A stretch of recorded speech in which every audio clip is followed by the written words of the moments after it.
మహాదేవ.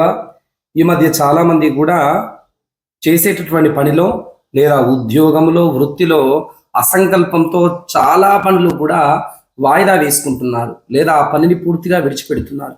కారణం ఏంటంటే వాళ్ళ దగ్గర ఉన్నటువంటి సంకల్పం లోపం. ఈ సంకల్పం లోపం ఎప్పుడైతే మన లోపల ప్రారంభం అవుతుందో అప్పుడు మనకు సమస్యలు ప్రారంభమవుతాయి. సంకల్పం మంచిది, సాధించేటటువంటి శక్తి ఆటోమేటికల్లీ వస్తుంది. సంకల్పం ప్రధానమైనటువంటి విషయం. మనం ఏ పని చేసినా కూడా క్లైభ్యం ఆస్మ గమః పార్త నైతత్వం యుపపథ్యతే క్షుద్రం హృదయ దౌర్బల్యం త్యక్తోత్తిష్ట పరంతప. అర్జున, మానసికంతో నీది నువ్వు కుంగిపోకు, అధైర్యంతో కూర్చోకు, నడువు బిగించు అని కర్తవ్య బోధ చేయడం ద్వారా యుద్ధంలో గెలవడం జరిగింది. ఒక్క భగవద్గీతలో ఈ శ్లోకం అంత ప్రమాణం. ఇది నేను చెప్పింది కాదు, సాక్షాత్తు శ్రీకృష్ణ పరమాత్ముడే చెప్పింది. కాబట్టి కర్తవ్యము ప్రధానమైనటువంటి విషయం.